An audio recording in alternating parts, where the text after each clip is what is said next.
ये 17 बार हो गया। 8वां पावर देखो, जब भी इलेक्शन होता है किसी भी विधानसभा में या किसी भी लोकसभा के क्षेत्र में, तो उस समय में देखिएगा कि जिले में जो रहने वाली जनसंख्या होता है उनके पास में लाइसेंसी रिवाल्वर होता है, बंदूक होता है, ठीक है। तो देखोगे कि जितने भी लाइसेंसी हथियार होते हैं, क्या होते हैं बाबू, जितने भी लाइसेंसी हथियार होते हैं या आर्म्स होते हैं, उन लाइसेंसी हथियारों का डाटा आपके थाने में होता है कि हाँ फलाना आपके थाने में जो लोग रहने वाले हैं, कितने लोग बोले लाइसेंस लिया है हथियार रखने का। तो डीएम क्या करता है, सभी पुलिस स्टेशन के जो एसएचओ होते हैं उनको मीटिंग में बुलाता है, बोलता है कि सुनो फाइल तुम लेकर के आना कि तुम्हारे यहाँ कितने, तुम्हारे थाने में कितने लोगों के पास में लाइसेंसी हथियार है।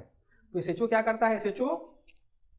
थाने से रिकॉर्ड निकाला, फाइल बनाया और लेकर के कहा जाता है डीएम की जो मीटिंग होती है समाहरणालय में, वहां चला जाता है। और जितना भी थाना होता है उस जिला के भीतर में, है ना, सारा एसएचओ कहा जाता है डीएम के पास में बैठता है और डीएम बारी बारी से सबसे वो क्या कहता है लेटर लेता है कि किस जिले में कितना, चेक कर लिया। उसी समय में जो डीएम का टाइपराइटर होता है, उनका जो स्टाफ होते हैं, उनको ये लेटर देता है और काउंटिंग करता है कि हाँ आपके जिले में 10,000 लोगों के पास लाइसेंसी हथियार है या 15, जो भी डाटा रहा हो। तो सबको डीएम आदेश देता है एसएचओ को कि हम आपको आदेश देते हैं कि आपका काम है, आप थाने में जाइए और थाने एक नोटिस दीजिए सब लोगों को कि आप अपने हथियार को क्या कीजिए, जमा कर दीजिए। कब से कब तक, जब से इलेक्शन होगा तब तक, है ना, वो डीएम तय करता है। जैसे जैसे इलेक्शन का तारीख घोषित होता है ना, उसी समय से लेकर के इलेक्शन समाप्ति तक आपको वो जमा करना होता है। तो यहाँ पर होता है मजिस्ट्रेट का पावर उसमें होता हुआ। तो जो भी लाइसेंसी हथियार होते हैं, ये जिम्मेदारी किसकी होती है, डीएम की, कि इन हथियारों को कलेक्ट करके अपने यहाँ जमा करवा ले। और ये जमा कहाँ होता है, तो ये देखिएगा रिकॉर्ड रूम होता है वहां पर हर थाने में, जहाँ पर हथियार रखा था है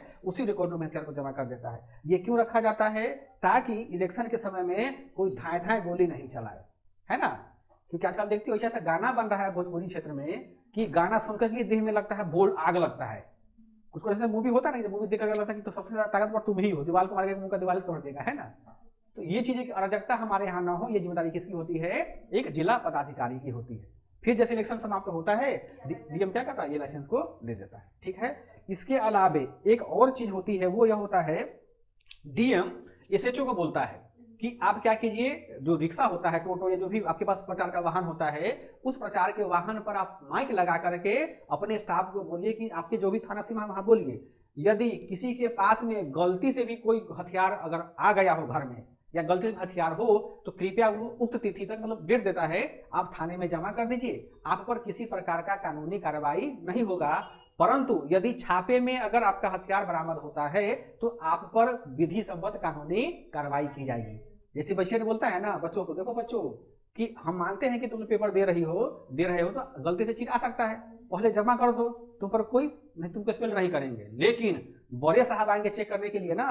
वो पकड़ लेंगे तो तुमको स्पेल कर देंगे। तो कैरियर की बात होती है। तो बच्चा हाँ मतलब देखिए ना, यहाँ से निकालेगा, यहाँ से गलती से आ गया हुआ है, जो महिलाएं होंगी अपना यहाँ से मुर्मू निकालेंगे, देखिए सर मतलब गलती से आ गया हुआ है, तो इतना इकट्ठा हो जाता है ना, एक टोकरी इकट्ठा हो जाता है। डीएम को पता है, एसएचओ को पता है कि भाई हथियार मान लो कि 10,000 लाइसेंसी है तो 20,000 क्या होगा, बिना अनलाइसेंसी होगा। तो इसको डीएम इसको क्या करता है, बुलाने के लिए मंगवाता, हालांकि कार्रवाई नहीं करता है, हो सकता है, क्योंकि देखो डीएम को भी पता होता है ना कि इलेक्शन जब हो रहा है, हो सकता है कि हम जिस पड़ोस में रह रहे हैं उससे दुश्मनी हमारी है, हम हथियार लेकर उसके यहाँ फेंक दिए उसके आंगन में रात को, भी तो हो सकता है ना, बहुत चीजें होती है। तो इसी कारण से उस पर केस नहीं होता, बस वहां थाने में जमा कर दो, लेकिन थाने में जब जमा करो फिर वापस मिलेगा नहीं।